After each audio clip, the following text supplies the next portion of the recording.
Hey.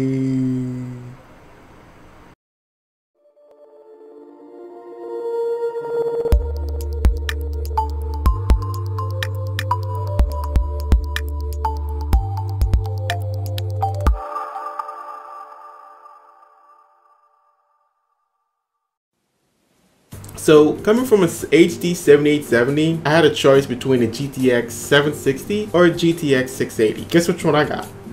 That is true, I got a GTX 680, but I had to get it secondhand because, well, they just don't sell them anymore. Only thing I saw was the GTX 660 and the 670, but the 680 secondhand was the same price as the GTX 760 at around $260, even though I paid $270 for the GTX 680 with shipping included. So I am incredibly happy with my decision. Yes, I know the second-hand card. Yes, I know there's risk that comes with that. People used it. Okay, I said people like it's like multiple people. One guy used it and, you know, he possibly could have overclocked it and overvolted it, experimented with it, but he didn't. I'm just gonna have to take his word for it. So yes, besides this and the 7870, all second-hand. I'm sorry guys, but it's really, I'm finding really good deals in these secondhand cards. Just been it late. The last card I bought that was brand new was a 9800 GT, and from there I went to a 5770 to a 7870 and now a GTX 680, and those were all secondhand at a really good price. Only paid $120 for the 7870. And I paid, what was it, $60 I believe for 5770 just way back then. And it was a really great deal. And now I paid $270 for 680 compared to a GTX 760. I'm getting way more performance.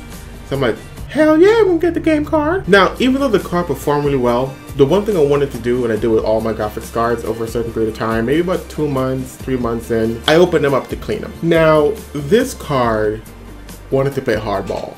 So I had one of those screwdrivers and I tried to open the card up, but nothing would happen. I would actually start stripping the screws and it just made me so angry as to why it wasn't working. I thought, man, EVGA does not want anybody opening up these cards. But it doesn't make any sense. Why would you not want us to do that?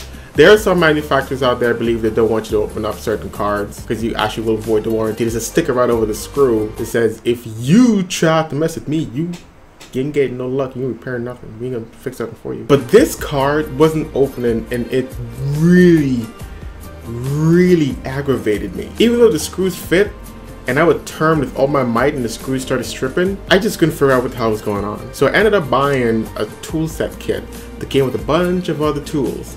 They're bigger. So I'm thinking, okay, maybe because they're bigger, I'm gonna have a better grip on actually opening it in a certain way or a certain angle.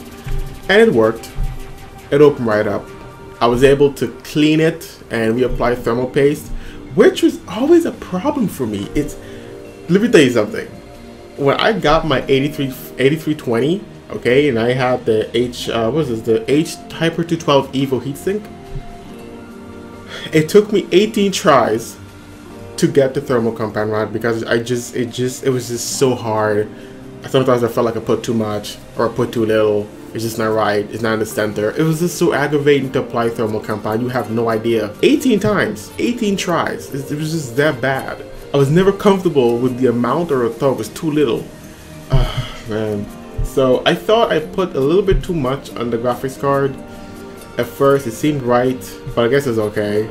I don't think it was too much. Even though the die area is a bit small, it's much smaller than the CPU area. So I guess it's okay. It's okay.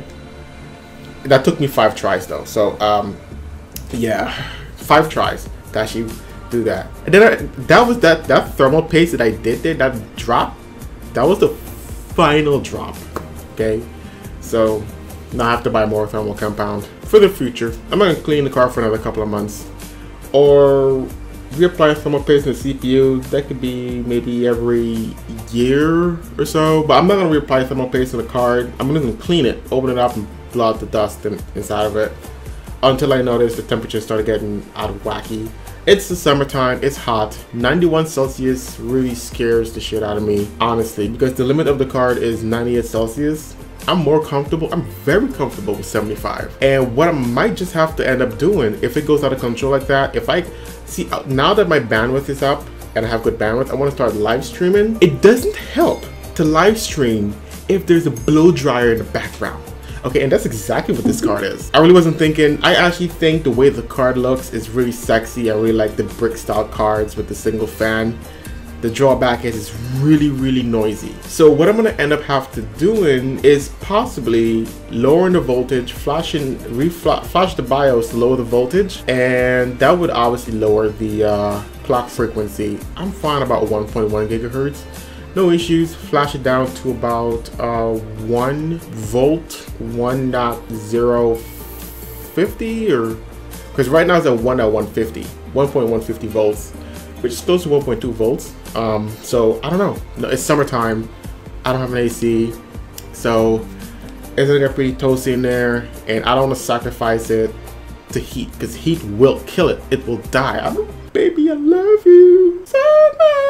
Heat will kill this card. Okay, so 91C scared me. It normally hovers around 85 to 80. I generally don't like it going above 85. I'm uncomfortable with it even touching 80, but I'm very comfortable with 75 or lower. It's really hard to manage to keep this card at around 75. You have to really turn the fan speed up to about 70. Over 60, over 63% fan speed, you start hearing the fan noise. And the computer's like right next to me. I can't put it on the floor because it's like dust all over the place. It gets really dusty. So that's what I might end up having to do. I might actually do a video of that. Probably not. I don't know. Maybe I might. We'll see. Maybe I might do a video on how to flash your BIOS. Flashing an NVIDIA card's BIOS is so much easier compared to flashing the ATI card BIOS. And I actually bricked this damn thing. I bricked it once. I bricked the card. Guys, I tried to turn it into a 770 with the memory clock turned down, because the 770 and the 680 are basically the same cards, except I wanted GPU Boost 2.0.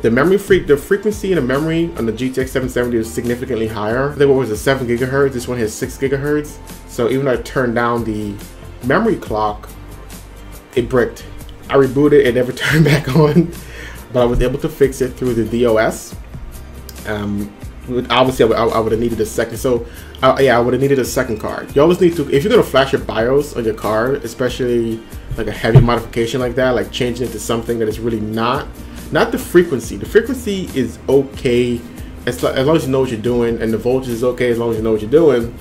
But trying to turn a 680 into a 770 or a 69, what was it? You can turn a 58. You can turn some other cards to some other cards. I don't remember on the AMD side. That kind of a heavy mod like that, you want to definitely have a secondary card. Even if you corrupt your BIOS, is always recoverable. It'll be a bitch. It took me an hour to recover it, but it worked, you know.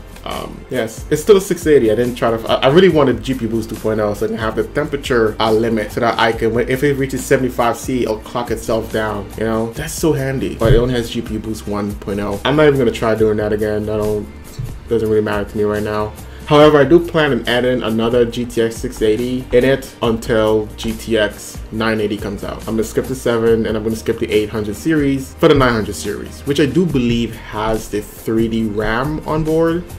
So that card is what I'm gonna actually wait for. So in the comments below, tell me, do you buy used graphics cards or used components? I do sometimes. I mean, this is the only thing.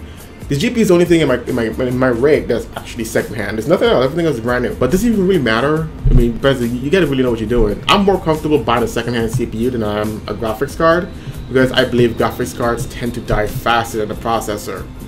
I just don't really hear about them, the CPUs down like that. So, and people generally don't really overclock their CPUs, just leave it at stock. The graphics cards, they might overclock that. But the CPU is new, and because I got it on sale too, and the graphics card is also secondhand. It's not new. I was gonna say new, but it's not. It's secondhand. So are you comfortable buying secondhand products? What do you look out for? Leave it in the comment below. And I'll see you guys in the next video.